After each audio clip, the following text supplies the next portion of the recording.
I think you need to change the title to Yes, Virginia, There Is Gardening or something like that so that we pick up the Yes, Virginia, There Is a Santa Claus. And that is also now on the podcast I'm sorry. because we're recording.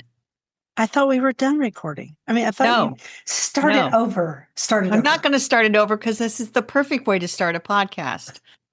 I was just going to start with something boring like we had frost this morning and yesterday morning, Dee.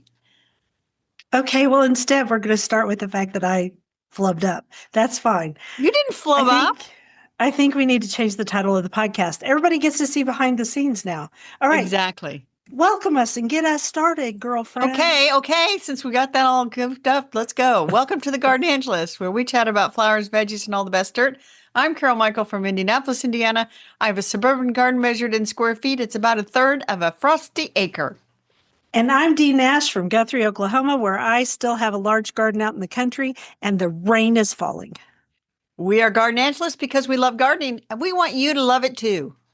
Yes, we do. And we aren't afraid to spill all of our gardening secrets, the good, the bad, and even the ugly. But let's move on to this week's episode. Hi, Dee. Hey, Carol. How are you? We're back to Friday. We are back to Friday, which feels a lot more normal. We've been moving it all over the calendar because of me. Okay, so tell me what you've been doing in that garden. You've been busy. Well, it's only been 5 days, but I got the lawn mowed, of course. Picked the last of the fall radishes. After today, there's no more peppers or tomatoes to pick. I did see a couple more woolly worms. We've been talking about those. I harvested some microgreens. And also yesterday, I was down at Menards. And I bought a big bag of tulip bulbs to plant out by the mailbox because I treat them like annuals so they don't have to be big, fancy, schmancy, expensive, top tier premium tulips because I'm going to pull them out when they're done. And I wrote a short blog post. I saw that my tulips are on the way because I got a notice. I still need to plant the garlic. I got to get out there and do that. I mean, time to do it. Yeah, it's time. It doesn't matter that much. Okay, so let's see, what else have I done? Still pulling in plants as quickly as I can, but it's starting to get crowded in that greenhouse. I have another reel to post right after this. I'm going to post it. I queued it up this morning while I was hustling around my house.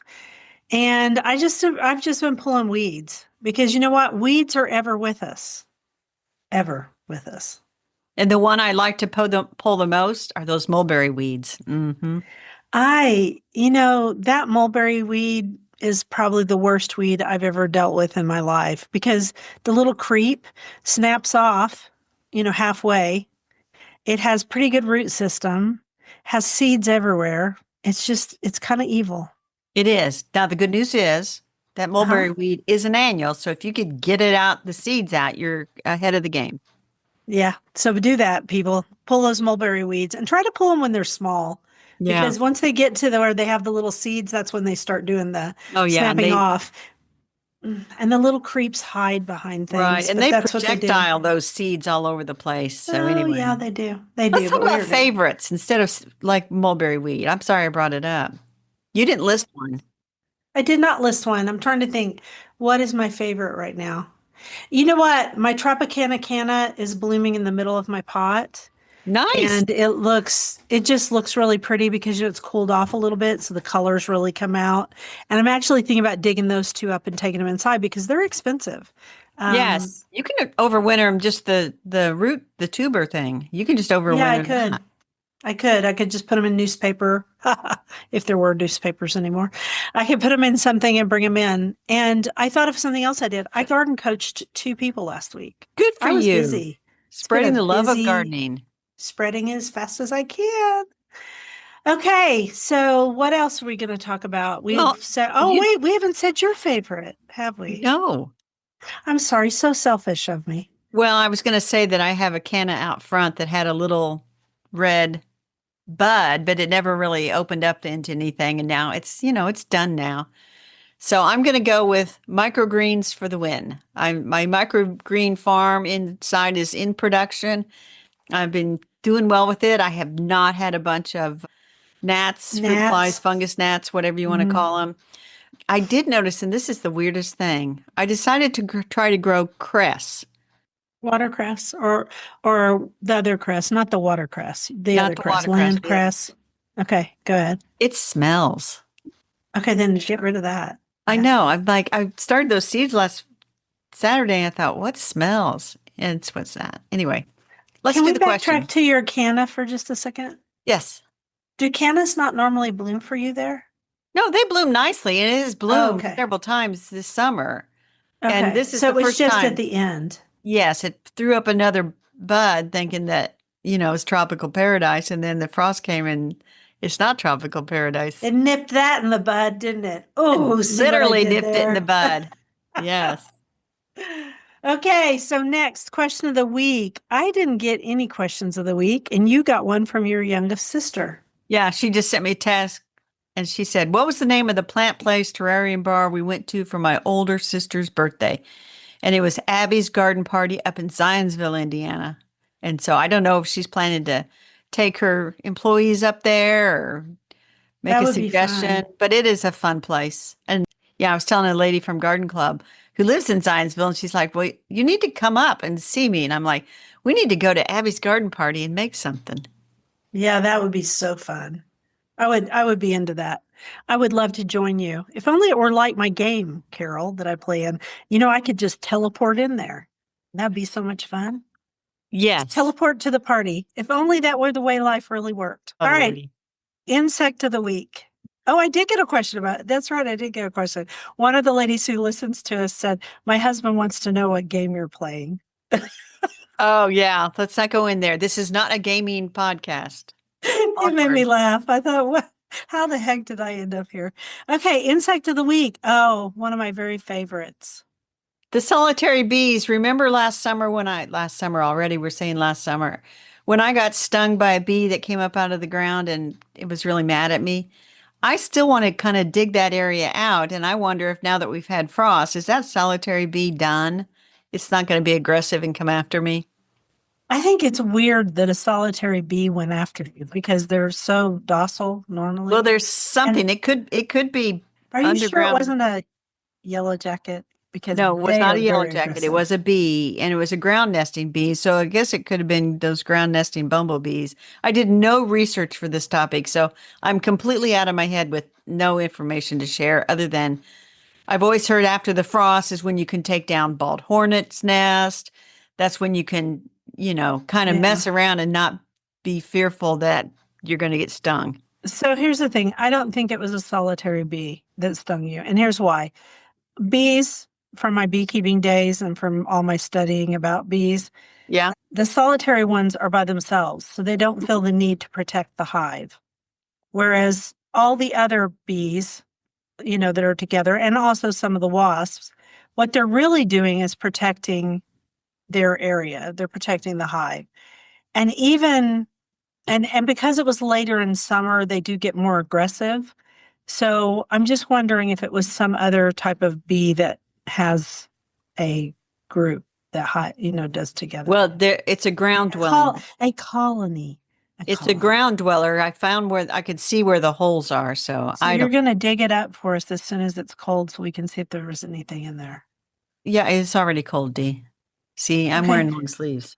I am 3/4. Okay. Okay. So, yeah, I want you to dig it up because I want to see. Okay. Okay. Thank you. All right. Moving on. Carol, would you love to do the quote for us? I would love to do this quote.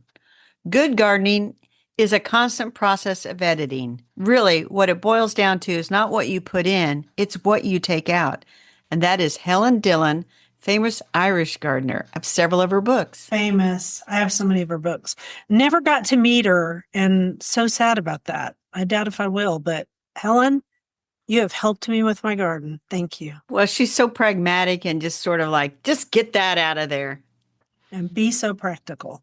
All right, flowers. We are talking about flowers that have virginiana as their species.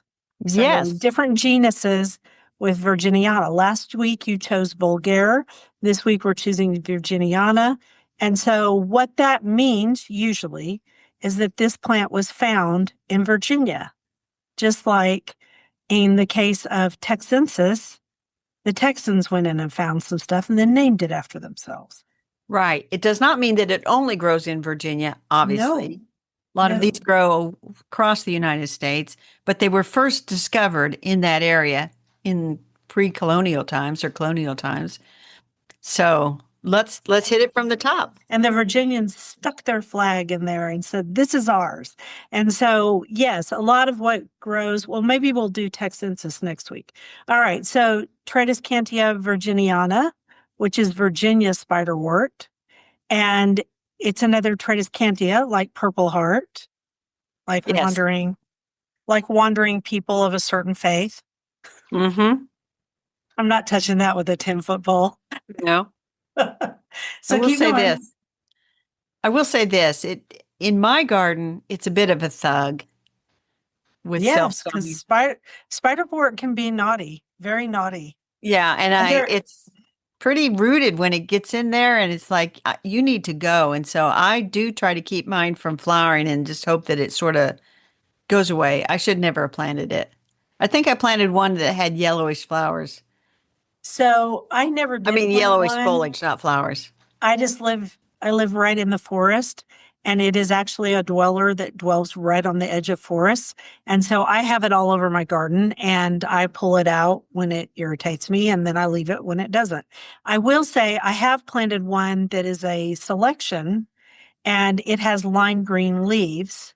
And I looked up the name of it because I had never looked up the name of it. I bought it at Bob Scott Nursery, which a lot of his stuff doesn't have names on it.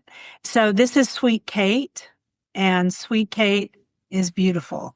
Sweet Kate, I planted that one. I couldn't think. I knew it was Kate something. It's long gone, but I have the other, just the straight species growing out And there. that and you know what? It may have it may have reverted back when it was fertilized. And also it is a good pollinator plant. That's all I want to say about that. Yeah. Okay, next one. Physostegia virginiana, is that right? I hate this plant. The obedient plant. I do not have that one. That was also can be quite the thug in your garden. Had it at one time, it is gone. So we're going to share the reel I did earlier in the year where I talked about how much I hate this plant. So, Yes, we which will is do very that. which is very funny because I was out pulling up hunks and hunks and hunks of it. Once you have it in your garden, you cannot get rid of it. If you do not keep on pushing it back and pushing it back and pushing it back in Oklahoma, your whole garden will be obedient plant Yeah, because I guess had it who at one loves it? time. I got rid of it. So, You will never get rid of it here. Bumblebees love it too much. So anyway, it is beautiful. There's a selection that is white called Miss Manners. And one of my really good garden friends that used to live here said, yes, in my garden, she was so mannerly that she just left. anyway, the third one is Persicaria virginiana, Virginia knotweed, a vigorous perennial with a spreading habit featuring oval leaves and small white flowers. Don't like that one We're either. like 3 for 3. Don't plant this one.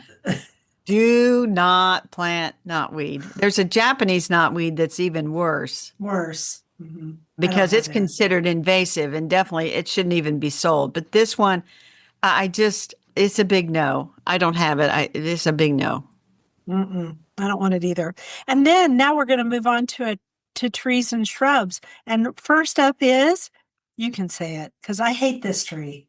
Juniperus virginiana, eastern red cedar, a native evergreen conifer used for windbreaks and screening purposes.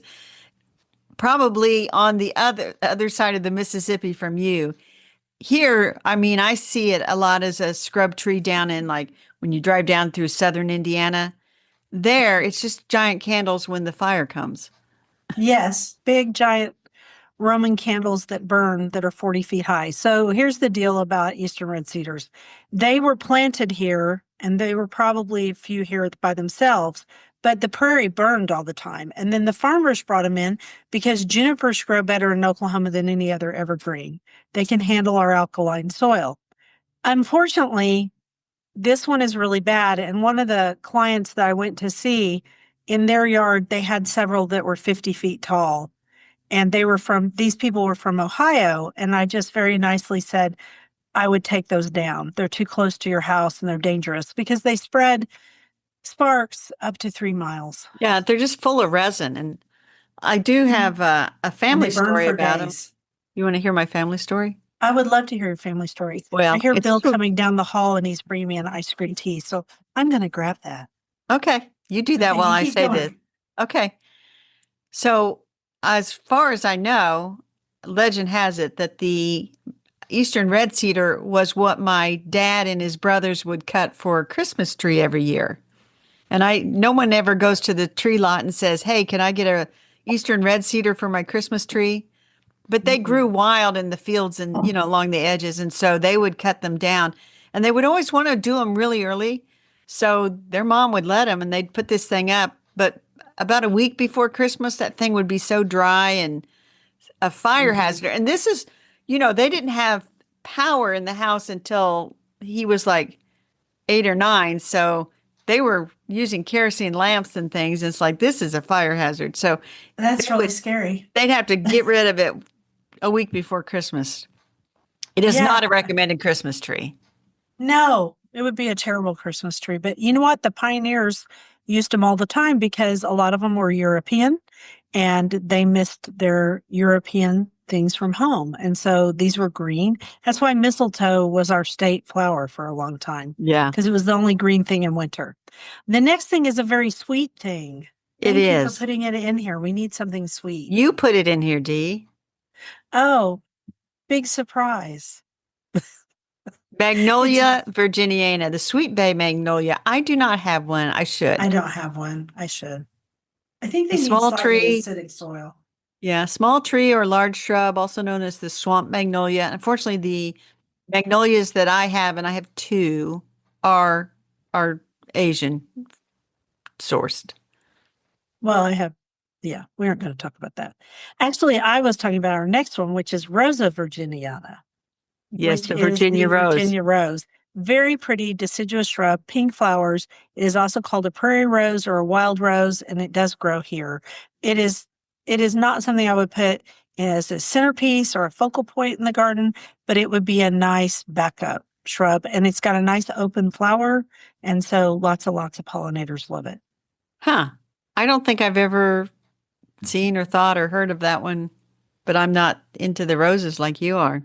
Well, and it might not handle your cold, is what I'm thinking. So Well, I don't know. We'd have to look that up, Dee. We didn't look I that know up. we would have to be a little more prepared.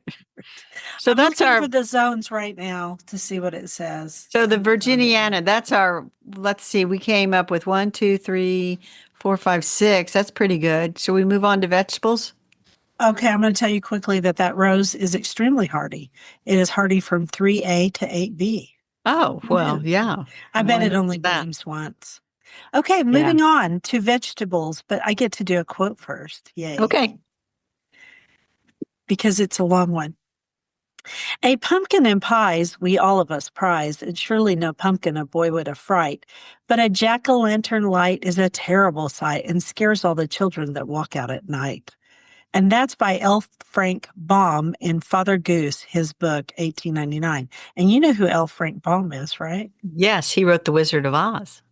Yes, which is a much more clever series of books than the movie. I'm just saying.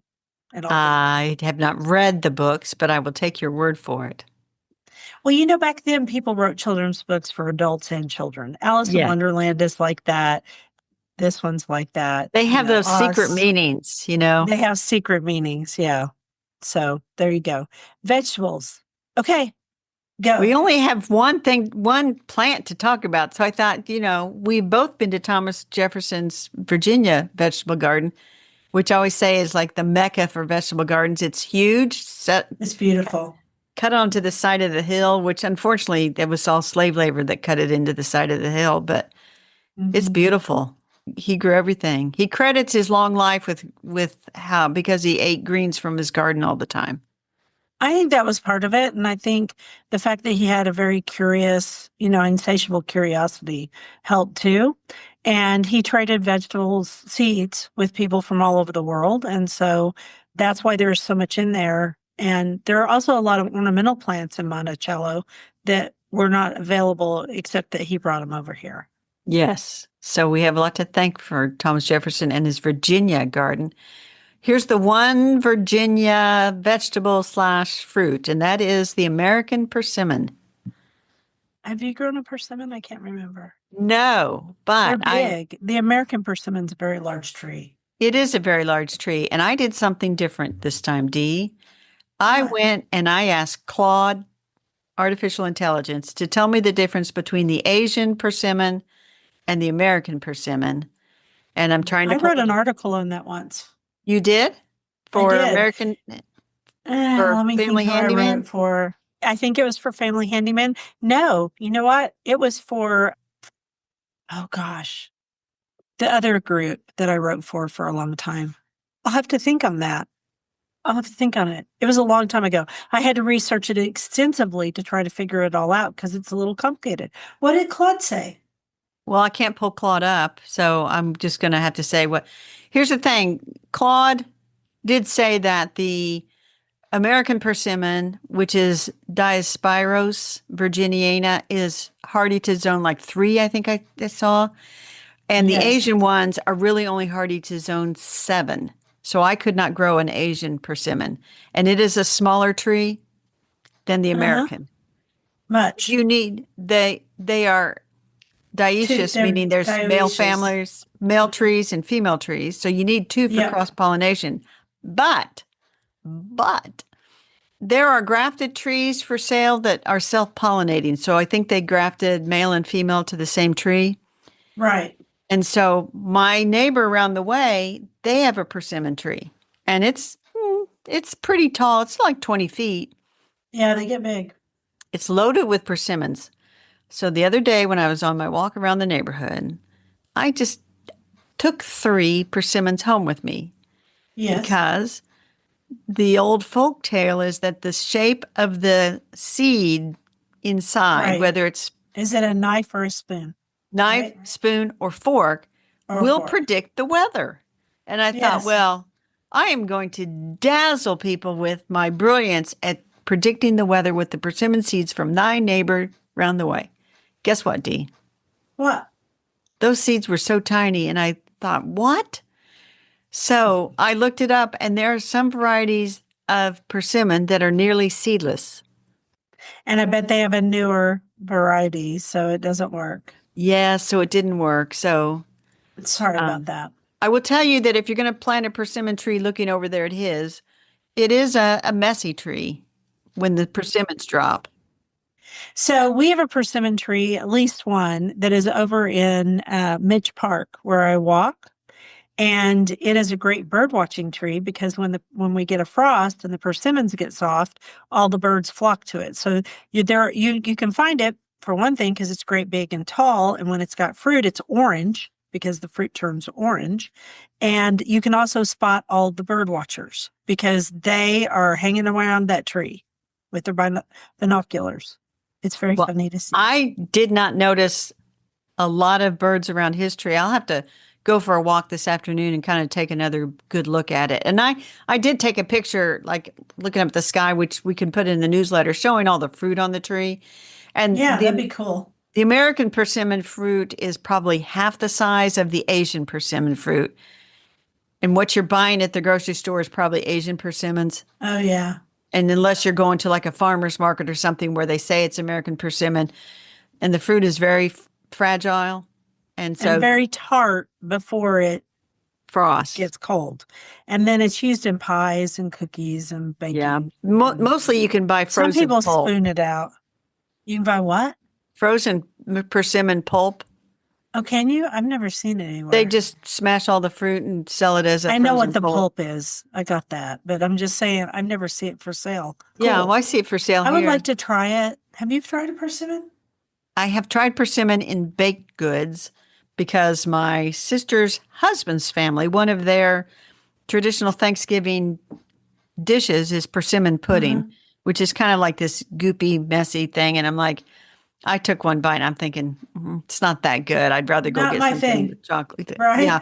Yeah. For a sugar delivery system, I would rather go get something like the chocolate cream pie than the persimmon You pudding. think? You think? Although, anyway. Anyway, yeah, I'm sure it's really good for you though. Yay. Yeah. So, I but if you like want I to, if like you're the interested, term sugar delivery system. that's what That they was are. awesome. Well, they are. Um, so, well, it's a, I never mind. I should tell this thing where I was talking to Rhubarb with another garden writer yesterday on another thing, and I had Rhubarb. she had a Substack about rhubarb, which is very tart. And I said, I Yes. wished I liked rhubarb because she showed up in the Yukon area these stands of rhubarb, this amazing. And she says, Mhm. "Oh, but it's so sweet." And I'm like, "It's not sweet. Somebody It just says puts a lot. It's a sugar. sugar delivery system." It's Anyway, just vitamin. All rhubarb is pink, poisonous if you don't cook it, but pink, just tart, vitamin C. That's there it. you go. There you go. All right, That's all it is. we are way off topic now. I'm gonna do a quote and we're gonna do a bookshelf. There is a child in every one of us who is still a trick-or-treater looking for a brightly lit front porch, and that is Robert Brault.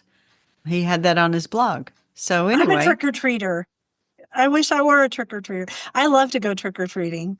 And in fact, I go with my granddaughter. It's really fun. It's so fun uh, because she gets so excited and I get to hold her hand. It's like the best. Okay. it's probably very fun. It is very fun. Yeah, we would maybe get 10 trick-or-treaters here. So I usually just kind of like, I think I'll go out to eat. And it's on a Friday this year. Yeah, that makes it more fun. Okay, moving on to the bookshelf. I have the book this week. You do. I don't have this. You have to tell me all about it. The book is The New Romantic Garden by Joe Thompson, and we are going to link to Amazon and probably the other place Bookshop, too, bookshop.org. bookshop.org. Okay, so I have this because of Teresa Byington. She texted me the other day of hers chat. She texted me the other day and she said, Dee, I think we need this book. And she never does that. So I immediately went over to Amazon and just bought it because if Teresa says I need it, I need it. We grow very similar gardens. Mine's a little wilder. In fact, the other day when Michelle came over to help me in the garden, she said, I think your garden is too crowded. I said, Nice. thank you. Thank you, Michelle. Okay, so this book is lovely. Oh my gosh. And guess what? On page 37, it says fairies at the bottom of the garden. Oh, how lovely. Oh. Okay, Uh, so it's written by Jo Thompson. She's one of today's leading garden designers, and she's good at color and she's really good at modern romanticism. And I would say my garden is the epitome of modern romanticism. I could care less about a lot of things, but I care about two things in my garden. I really care about the pollinators. Okay, uh-huh. three. And then within the pollinators, I care about the hummingbirds and the butterflies and the moths and the bees. Okay, and the hoverflies. And the other thing in my garden is I want it to look beautiful and flousy. Flousy, is that a word? Flousy? Sure. Flowy, whatever. Romantic. I want it to be beautiful and blousy. That's the word. Blousy. Blousy and romantic. And so she tells you how to do that in here and how to set up focal points, what kind of plants do really well. Yeah. It is exquisite and you really need it, Carol. You should just I get it it. sounds like I really need that. It Mhm. says it has hundreds of beautiful color photos and chapter by chapter case studies of individual gardens designed around various themes, providing inspiration for all gardeners who want their gardens to feel not merely well planted, but truly alive and atmospheric. I do Yes. need that book, suddenly. You need this book so much. Like here on page Well, show me 80, because, 85, it says seeing the vision. And this is about the naturalistic garden. uh-huh. And she has Moorheim Beauty. This garden looks just like one that you and I went and visited. It Yeah. had a big pool, a big reflective pool, and it had grasses around it. And this book is something else. This book is like the old fashioned books, where it's really good color photographs, good paper. It's a keeper. Cool. All right. I will look for that. Maybe I'll put that on my And Christmas list. you should. It's a Christmas gift. The New Romantic Garden by Joe Thompson. And I want to thank our friend Teresa for telling me about it because that was really kind of her. Well, and the other thing I would say about Joe Thompson, and we'll put a link, she is extremely active on Substack.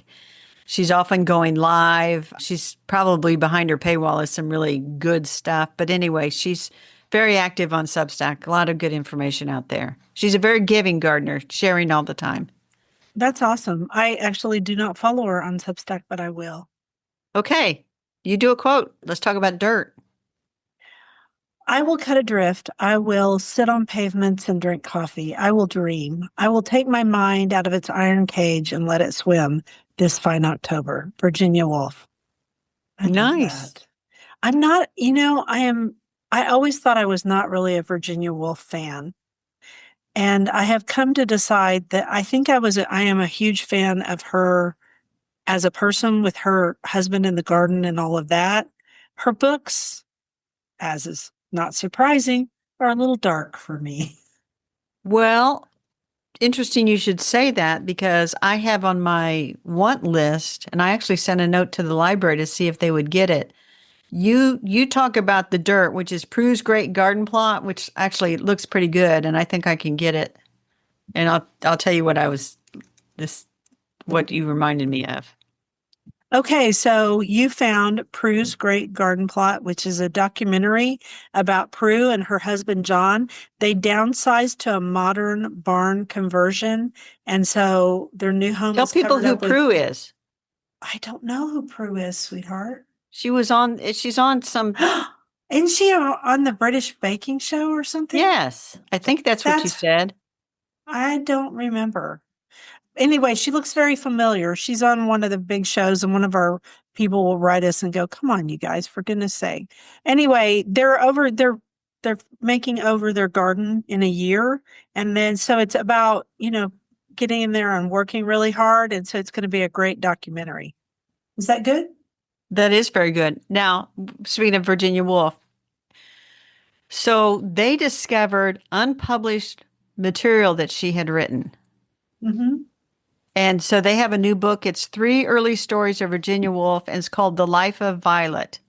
And Nice. it says in 1907, 8 years before she published her first novel, a 25-year-old Virginia Woolf drafted 3 interconnected comic stories chronicling the Comic. adventures of a giantess named Violet. But it was only in 2022 that Woolf scholar Irmila Shishagiri discovered a final revised transcript of the stories. I have dirt for next week. That's good because I still want this book. The typeset You need revealed to that get Woolf it. had finished this mock biography, making it her first fully realized literary experiment and work that anticipates her later masterpieces. Awesome. Blends You go fantasy, for fairy it. tale, and satire as it transports readers into the magical world where the heroine triumphs over sea monsters as well as stifling social traditions. I sent a note to the library and said, "You getting this? Why ain't you getting this?" Because they didn't have it in their collection. I've Mhm. yet to hear back, but I've been seeing all over Instagram that the main supplier of distributor of books to the library went bankrupt. And like Oh, that's not good. Baker and Taylor, I think that's the name of the Uh-huh. company. Yeah. And so suddenly, I mean, these libraries are saying, "Hey, our 90% of our books came from this company." And so they're Uh-oh. scrambling to get books from other sources, and the other sources are gearing up to try to provide these books. And it's kind of a Wow. little library fiasco. So anyway, It's a kerfuffle. I might just have to go ahead and buy the book, and then maybe if I buy it and I'm Heaven forbid that what, you that have I to buy a buy it, book? that you buy this book. You buy a lot of books. You probably buy more books than I do, which Uh, is pretty amazing because I buy a lot of books. no comment, but here's a quote. I cannot endure to waste anything so precious as autumnal sunshine by staying in the house. Look, there's a autumnal sunshine coming in that window. While you were talking, I don't know if you noticed, but I leaned over and took a picture because it was raining here so hard. And Oh, I thought we'd really? put that in the newsletter. Yeah, it was raining And so hard. And I look was at it like, out wow. here. I should take I a know picture of it's my not, weather. you should take a picture of your weather. We'll put weather as our I'll take a pictures. sky picture. It's beautiful here. I'm going to work I outside all love, this afternoon. I love autumnal skies. I love an autumnal rain on the right day, but I also love an autumnal bright blue sky. It's the best. Okay, so rabbit holes. You go first and I'll think about mine. So I went chasing after another lost lady of garden writing. No surprise. She signs her books H.K. Morse. And I'm like, H.K. Morse. Harriet. Harriet. And Harriet. I forget her maiden name. Anyway, she wrote a big book about, or not a big book. She wrote a book about gardening in the shade and published in 1939. And I think Timber Press has republished it. Nice. But anyway, when I was going through this, I did another. Nobody's going to republish my book. No, I I said no, like absolutely not, Dee. I did not mean it that way. I was just like, never mind. I mean, I could republish it. That'd be But her better. first, this was not her first book. This was her second book. Would you like to know what her Okay. first book was on? Sure. Yeah. Uh-huh. Elizabethan pageantry costumes from the 15 to 1600s. Of course it was. You would never have guessed that.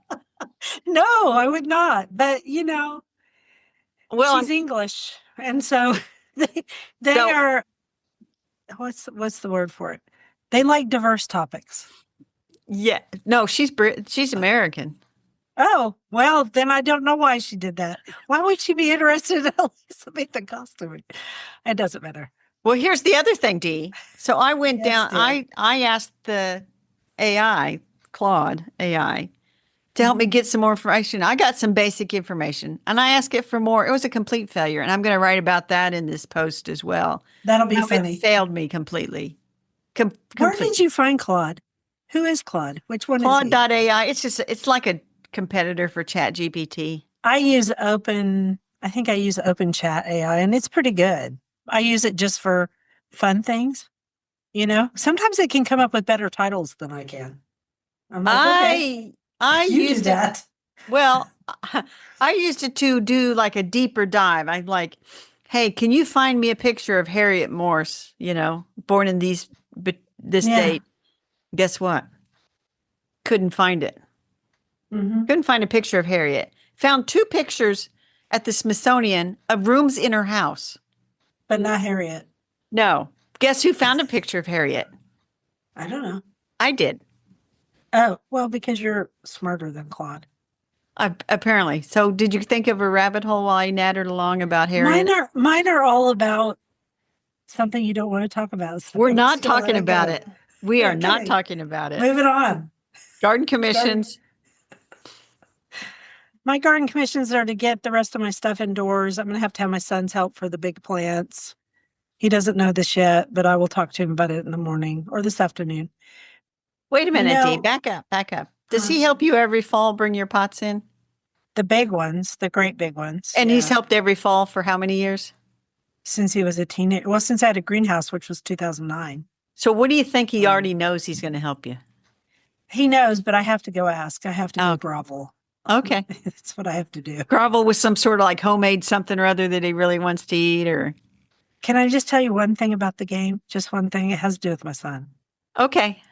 Okay. I got put into a different alliance, and yesterday all of these young men shared how old they are, and they're all my son's age or younger. The Nice. ones that shared. And then they got to me and I said, not telling. So the point is, I am playing with people my son's age, which my son thinks is hilarious. I'm playing Yes. with older people too. But really, uh-huh. why not? There's a novel in this, Dee, about there how, is. yeah. How an old person ended up in a game and ended up in the number 2 alliance. Okay. Go Do you figure. want to? All right, moving on. Let's move on to garden commissions. No. Yeah, we're on garden Oh. commissions. What else are you going to do? Oh, that's right. Well, I'm gonna post that reel. I might start some microgreens, maybe, but I don't really like microgreens, Carol. I try. Oof. You're I just not growing know. the right ones. Don't grow the Okay. cress. I will not grow the cress. That's all I got. You go. I can't plant the bulbs yet. There's nothing to do except for maybe, golly, it's raining hard. Maybe go out there later and chop down that one bed, but I'm not sure I'm ready to do that yet. It depends on if there's any butterflies left. Yeah, I can see that. I'm ahead of you. We're in that time period where there's not much to do in the garden. Maybe I should water my houseplants, Carol. That's what I should do. I did that this morning. What the heck? Why can't I remember to water houseplants? I did that this morning. Hard. Okay, I'm going to go do it. That's my garden commission is to get my poor sad. So I was sort of in the wait mode a few weeks ago, but Now I feel like we've had good frost. I'm going to plant the bulbs, the little ones and the tulip ones. I'll probably mow later next week. Rake some leaves, not to get rid of them, but to put them on beds and things. I'm going to put a last round of fertilizer on the lawn because I'm doing this organic liquid fertilizer. So I'm going to do that this afternoon. It said Which one is it? it's elm dirt. Elm dirt. Okay. And it said to put it on before the first frost. And I'm like, well, I'm 2 days late for that, but it's not going to hurt the grass to put it on now. It's all organic stuff. I can go ahead and clean out the vegetable garden. So I'll probably do that. It's just needs to be cleaned out. And then I have some things on the fence that I normally just leave all winter, like little arbors and things. I got to clear all that off because, getting really close on the fence estimate. Don't you have to also take in all your hoses and stuff like that? Eventually, yes. They are disconnected at the moment because they've had a freeze warning for last night. They are disconnected, and I will probably start taking those in the next week or so. But as long as they're disconnected, it's not gonna hurt them. I thought of something to do. What, Dee? Clear out my cut flower garden and top dress it with some compost. I'll do that. Now, is that okay? It is very okay. But here's something that it's like every fall there's a new theme for people about fall cleanup, like, remember, leave the leaves. Yeah, whatever. Well, now I keep seeing all these posts. The algorithm keeps showing me that says, don't, like, for annuals and things, don't pull them out and take the roots and everything. Just chop them. Just chop them off and let the roots disintegrate over the winter and add organic matter. So I thought that was interesting. It's interesting. I don't know how well it would work here. It depends on how rainy a winter we have. Right now you've got a pretty right rainy now it's days. Extremely rainy. It's ridiculously rainy. Okay, well, that was interesting. I enjoyed that garden commission section. Shall we do not care now? Yes. You want me to do it? Either one of us. Go ahead, Dee. We do not care that there is frost on the garden. We expect the gardening season to end every fall. So be it. So be it. And so be this episode. I will wrap us up. Thank you for listening to The Garden Angelist. Hit that subscribe button so you don't miss a single episode. We publish every week on Wednesdays at 12 a.m. Eastern Time. Okay, guys, gear up for my paragraph. Ready? If you subscribe to our Substack newsletter, you get a link to listen to the podcast a whole day early and links to products we discuss. Plus, go over to YouTube and see us in person. I now put on makeup for you. Full episodes show up on Tuesdays. So if you can't wait until Wednesday, you now have 2 ways to get episodes on Tuesdays. Whew. And if you want to help support us, use our affiliate links. If you buy something after clicking through them, we earn a small commission and it costs you nothing. Or you can set up a monthly subscription through Buzzsprout or make a one-time donation through PayPal. You also have the option of pledging your support on Substack, and we appreciate all of you. Yes, thank you to everyone who has done so. It helps us pay for podcast hosting. It was lovely to chat with all of you over the Garden Gate on a Friday. Bye until next week. Bye, everybody.